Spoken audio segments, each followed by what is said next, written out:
Hey there friends, welcome back to my channel, Savvy Single Girl Says. I'm Rebecca J. Brock and I'm a writer and an intuitive love coach.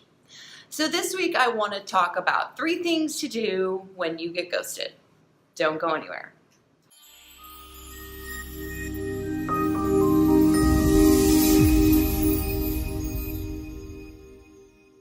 So this week's video, 3 things to do when you get ghosted, is actually kind of a follow-up from last week's video where I described why ghosting is a good thing and why it's here to stay. And if you haven't watched that video, I put the link below, so you really should watch that video first. So by now I'm assuming that you watched my video on why ghosting is a good thing. But what's not so good about ghosting is being the victim of getting ghosted. It just feels so crappy. When you get ghosted, you may have all these questions running through your head. Stuff like, gee, maybe I shouldn't have told that long-winded story about my ex. You're right, you definitely shouldn't have.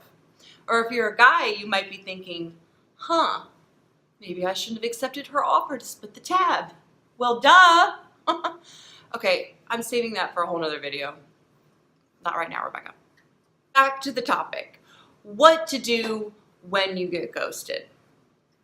Number 1, give yourself a time frame. The worst thing you could do when you get ghosted is sit around for months on end, wallowing in your own misery and wondering what went wrong. Give yourself a time frame, and once that time is up, it's time to move on. Now, obviously, everyone works on a different time frame, but for me, if I haven't heard from a guy for a week or 2, he's dead to me. All right, maybe not dead, but he definitely won't get another date.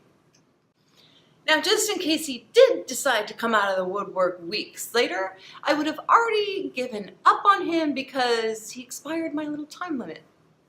See how that works? Now, this may sound a little harsh to you, but that's because I've mastered number 2, which is don't take it personally. Learning to not take things personally is a super great life tip, ghosted or not.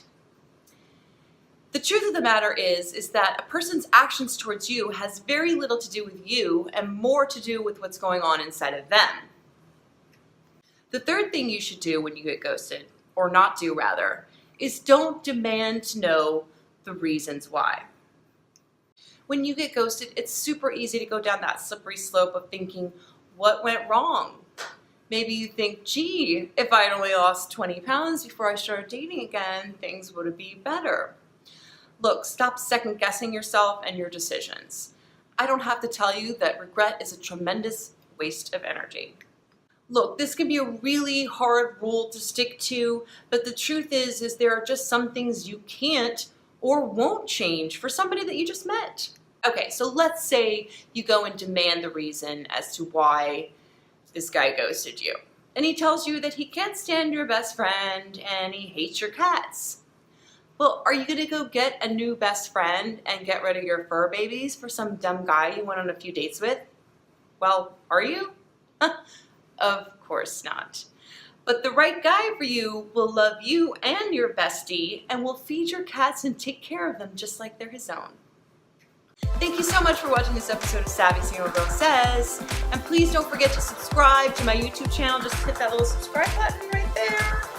And as usual, if you have a question you want me to answer, shoot me an email, info@savvysinglegirl.com. And remember, no matter who you are, you deserve to have love in your